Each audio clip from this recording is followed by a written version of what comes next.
నమస్తే. శ్రీ మాత్రే నమః. శ్రీ గురుభ్యో నమః. మన ఖగోళంలో ప్రతి నిమిషము ఏదో ఒక గ్రహాల సంయోగము, గ్రహాలతో కలిసి ఉండడం వల్ల రాజయోగాలు, మహారాజయోగాలు ఇలాంటివన్నీ ప్రతి క్షణము, ప్రతి నిమిషము జరుగుతూనే ఉంటాయి. అయితే వీటితో పాటుగా మనకి గ్రహణాలు కూడా అప్పుడప్పుడు సంభవిస్తుంటాయి. అయితే ఈ 2025 సంవత్సరంలో మనకి మార్చి నెలలో 2 గ్రహణాలు, సెప్టెంబర్ మాసంలో మరొక 2 గ్రహణాలు సంభవించబోతున్నాయి.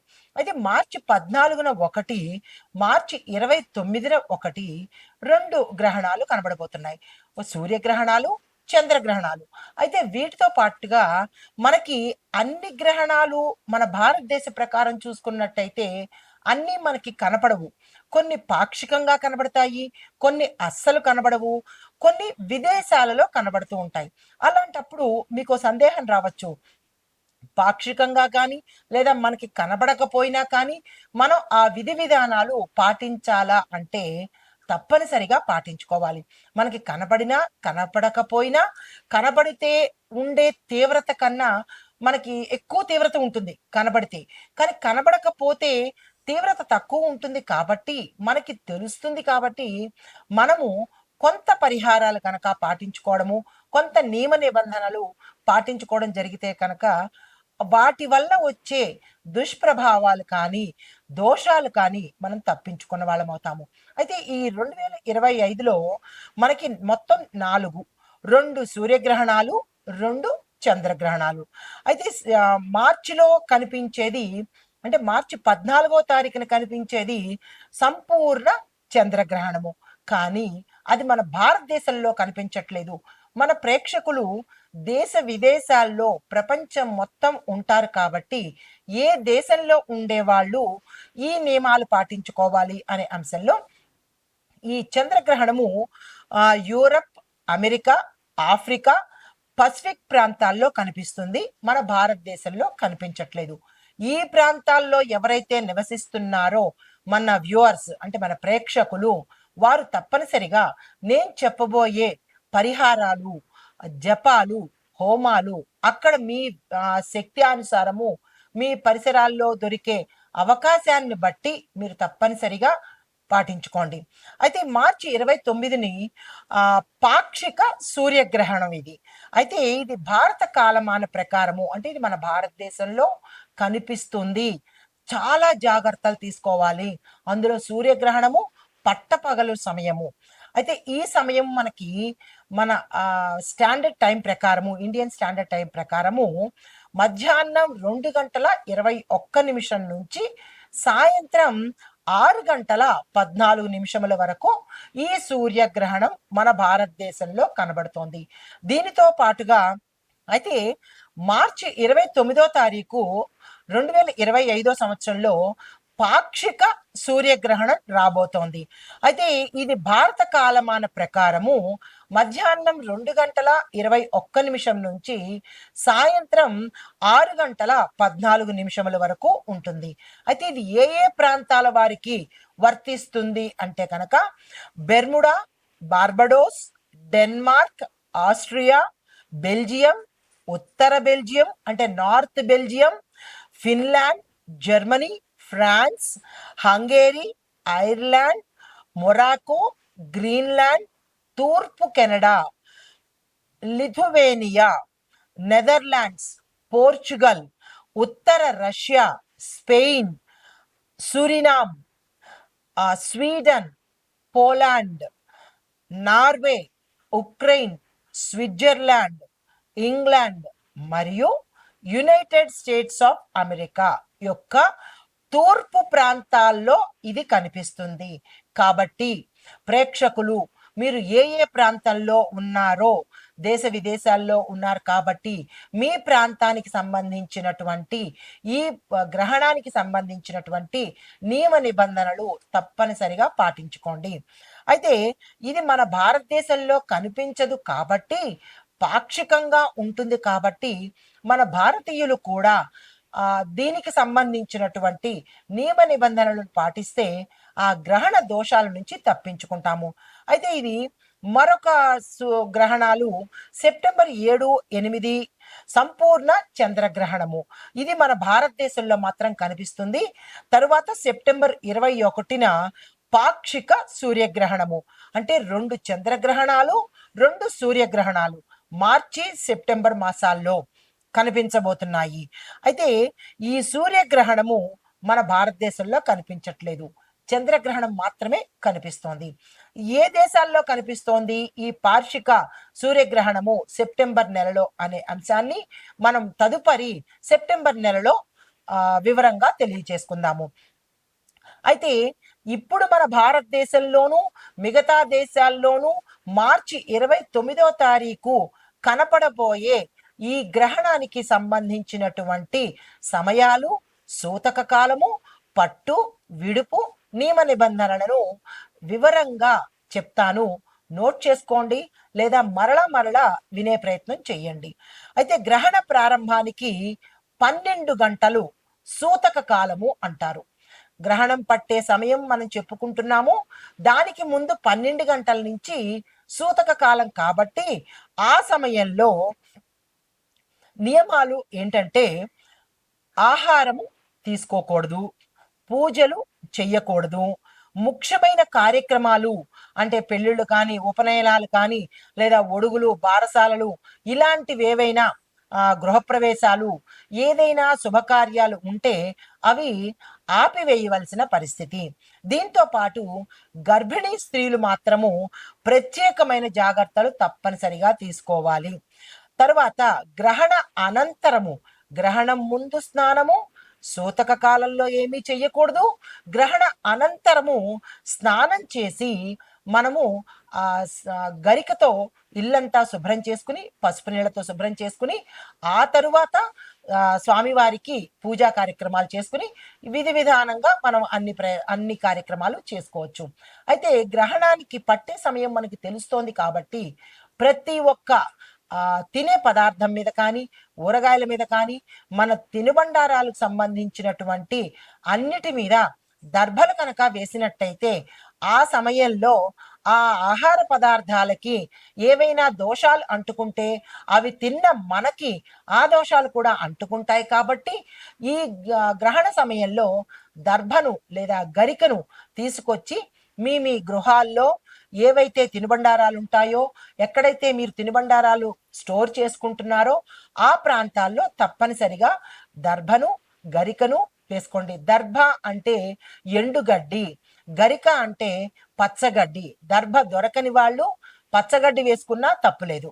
అయితే ఈ గ్రహణ ప్రభావము మనకి దేశ కాలమాన పరిస్థితుల మీద, ఆర్థిక వ్యవస్థ మీద, రాజకీయాల మీద, ఆరోగ్యం మీద, అన్ని రాసుల మీద, అన్ని వ్యవస్థల మీద, అన్ని రంగాల మీద ఈ ప్రభావం పడుతుంది. అంటే ప్రపంచవ్యాప్తంగా ప్రతి దానికి, ప్రతి అంశానికి ఈ గ్రహణం అనేది దాని దోషాలు ఉంటాయి. కాబట్టి తప్పనిసరిగా ఏముందిలే, సైన్స్ ప్రకారం చూసుకుంటే ఆ సూర్యుడికి చంద్రుడికి మధ్యలో భూమి వస్తుంది, లేదా సూర్యుడికి చంద్రుడికి మధ్యలో వాళ్ళు వెళ్తారు అని నాన్సెన్స్ గోన్సెన్స్ అనుకుని మీరు వదిలేసిన, లేదా ఏంట్లే సైన్స్ ముదురుతున్నా ఇంకా ఇలా పాత చింతకాయలు అనుకుని వేళాకోళం చేసిన దాని ప్రభావాలు తరువాత ప్రతి ఒక్క జ్యోతిష్కుడికి ఫోన్ చేసి అయ్యా మేము ఈ బాధలు పడుతున్నాము, అయ్యా మేము ఈ బాధలు పడుతున్నాము,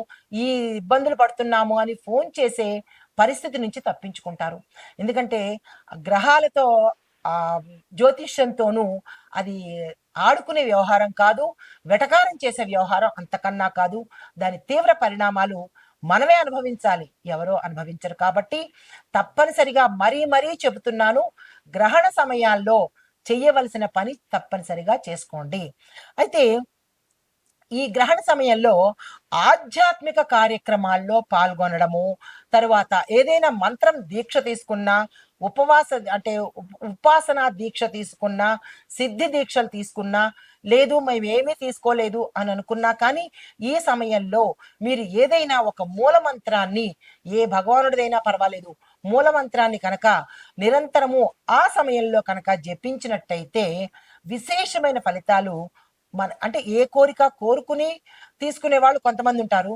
కోరిక లేకుండా కనుక ఆ సమయంలో మీరు దీక్ష తీసుకోవడము, లేదా ఇన్ని సార్లు జపం చేసుకోవడము కనుక చేసినట్టయితే విశేషమైన ఫలితాలు పౌర్ణమి సమయంలోనూ, గ్రహణ సమయంలోనూ కనుక మీరు ఏది చేసినా కానీ లక్షింతలు ఫలితాన్ని మీరు పొందబోతారు. అది మంచి చేసినా, వెటకారం చేసినా కానీ ఆ ఫలితం తత్సమానంగా వచ్చి తీరుతుంది. కాబట్టి మంచి చేసే ప్రయత్నం తప్పనిసరిగా చేసుకోండి. అయితే ఈ సూచనలు అందరికీ వర్తిస్తాయి. గోచార రీత్యా చెప్పే సూచనలు కాబట్టి ఇవి అందరికీ వర్తిస్తాయి. కానీ మీ వ్యక్తిగత జాతకంలో మేషాది ద్వాదశ రాశుల వారికి ఎలాంటి పరిహారాలు తీసుకోవాలి, అసలు మీ జాతకంలో ఈ గ్రహణ ప్రభావము ఏ స్థానంలో ఉంటోంది, ఒక్కొక్కరికి ఒక్కొక్క స్థానంలో ఉంటుంది. కొంతమందికి వ్యయ స్థానంలోను, కొంతమందికి కుటుంబ స్థానంలోను, కొంతమందికి ఆరోగ్య స్థానంలోను, కొంతమందికి పితృ మాతృ కర్మ, ఇలా 12 స్థానాల్లో ఏ స్థానంలో మీకు ఈ గ్రహణ ప్రభావం ఉండబోతోంది అనే అంశాన్ని మీ వ్యక్తిగతంగా తెలుసుకునే ప్రయత్నం చేయండి. మాకు అది తెలియదు అని అనుకున్న వాళ్ళు నేను చెప్పిన ఈ గోచార రీత్యా ఫలితాలను, ఈ పరిహారాలను తప్పనిసరిగా పాటించుకోండి. అయితే ఈ గ్రహణ కాల సమయంలో మన భారతదేశంలో చూపిస్తుంది కాబట్టి నేను ఈ ప్రభావము ఏ ఏ అంశాల మీద వారికి అంటే వారికి తగులుతోంది, అంటే ఈ ఎఫెక్టు ఏ రంగాల్లో ఉన్న వాళ్ళకి తగులుతోంది అంటే కనుక ముఖ్యంగా విద్య, ఉద్యోగము, వ్యాపారము, ఆరోగ్యము, కుటుంబము, ఆర్థికము, రాజకీయము, కళారంగాల్లో ఉన్నవారికి, అంటే మొత్తంగా ఏ రంగంలో ఉన్నవారికైనా సరే ఈ ఇంపాక్టు అంటే ఈ ప్రభావము పడుతుంది. కాబట్టి చాలా జాగ్రత్తలు తప్పనిసరిగా తీసుకోండి. గ్రహణాలను కానీ గ్రహాలను కానీ తక్కువగా అంచనా వేయకండి. దాని ప్రభావం కూడా అంతగానే ఉంటుంది. ఈ విషయాన్ని గమనించుకొని మేషాది ద్వాదశ రాశుల వారికి నేను చెప్పబోయే ఫలితాలు, పరిహారాలు తప్పనిసరిగా పాటించుకొని ఈ గ్రహణ సమయంలో కనుక మీ ఇష్టదైవాన్ని కానీ, లేదా మీరు మంత్రం తీసుకున్నట్టయితే గురుముఖంగా కానీ ఏదైనా మంత్రం తీసుకున్నట్టయితే దాన్ని తప్పనిసరిగా చదివే ప్రయత్నం చేయండి. తదుపరి అంశాలతో మళ్ళా కలుస్తాను. మనకి 2025 మార్చి 29న మనకి గ్రహణం ఏర్పడబోతోంది. అయితే ఈ గ్రహణాలు సూర్యగ్రహణం మనకి భారతదేశంలో పాక్షికంగా కనబడుతోంది. అయితే ఈ గ్రహణాల యొక్క ప్రభావము మనకి ప్రతి అంశంలోనూ కనబడుతోంది. ప్రతి రంగంలో ఉన్న వారికి భారతదేశంలో కావచ్చు, ఇతర దేశాల్లో కూడా ప్రతి ఒక్క దేశంలోనూ ఈ యొక్క గ్రహణం తాలూకా శుభాలు, అశుభాలు కూడా ఉంటాయి. కాబట్టి చాలా జాగ్రత్తలు తీసుకొని ఏం చెయ్యాలి, ఏం చెయ్యకూడదు అనేది నేను ముందు చెప్పి ఉన్నాను. కాబట్టి తప్పనిసరిగా అవి చేసుకోండి. ముఖ్యంగా చేయవలసినది దైవ ప్రార్థన, మంత్రసిద్ధి చేసుకోవాలి. పూజలు నిషిద్ధము. గర్భిణీ స్త్రీలు, పసిపిల్లలు జాగ్రత్తగా ఉండండి. తరువాత మీ యొక్క ఆహార పదార్థాల మీద దర్భను కానీ గరికను కానీ ఉంచండి. గ్రహణానికి 12 గంటల ముందు సూతక కాలం అంటారు. ఆ సమయం నుంచి 12 గంటలు లెక్కించుకోండి. ఆ సమయం నుంచి మళ్ళా గ్రహణం విడుపు అయ్యే వరకు ఎటువంటి కార్యక్రమాలు చేయకండి. ఆహారం తీసుకోవడం కానీ, పూజలు చేసుకోవడం కానీ, శుభకార్యాలు చేసుకోవడం కానీ ఇలాంటివన్నీ నిషిద్ధము. దాంతో పాటుగా మీరు చేయవలసిన పని, గ్రహణం పడుతోంది అని అనగానే తలస్నానం చెయ్యండి, శుభ్రతను పాటించండి. మళ్ళా గ్రహణం విడిపోయింది అనగానే మళ్ళా తలస్నానం చేసి అప్పుడు ఇల్లు శుభ్రం చేసుకొని అప్పుడు మీ యొక్క పూజా మందిరంలో దీపం వెలిగించుకొని పూజను కనుక ప్రారంభించినట్టయితే, అంటే దేవుడిని, పూజా మందిరాన్ని శుచిగా శుభ్రత చేసుకుని సంప్రోక్షణ చేసుకుని అప్పుడు మళ్ళా మీ యొక్క పూజను ప్రారంభించినట్టయితే సత్ఫలితాలు పొందే అవకాశం ఉంది. సైన్స్ పరంగా ఇది నాన్ సెన్స్ అనుకుంటే దాని తలక ఫలితాలు కూడా నాన్ సెన్స్ లాగానే ఉంటాయి. అది కూడా మనమే అనుభవించవలసి వస్తుంది. కాబట్టి గ్రహణాన్ని నిర్లక్ష్యం చెయ్యకండి. అయితే ఈ గ్రహణంలో, అంటే ఈ గ్రహణ సమయంలో మేషాది ద్వాదశ రాశుల వారికి ఎలాంటి ఫలితాలు ఉంటుంది, అది ఈ గ్రహణం అనేది ఒక్కొక్క వ్యక్తి మీద, ఒక్కొక్క రాశి మీద, ఒక్కొక్క రంగం మీద ఒకే ఫలితాలు చూపించవు. అంటే వారి వారి యొక్క జన్మ లగ్నాన్ని బట్టి, జన్మ జాతకాన్ని బట్టి, వారి యొక్క నక్షత్రాన్ని బట్టి, రాశులను బట్టి వివిధ రంగాల వారికి ఒక్కొక్క ఫలితాలు ఇస్తాయి. కానీ ఒకే ఫలితాలు మాత్రము ఇవ్వవు. అది గమనించుకోండి. తదుపరి రాశి ధనస్సు రాశి.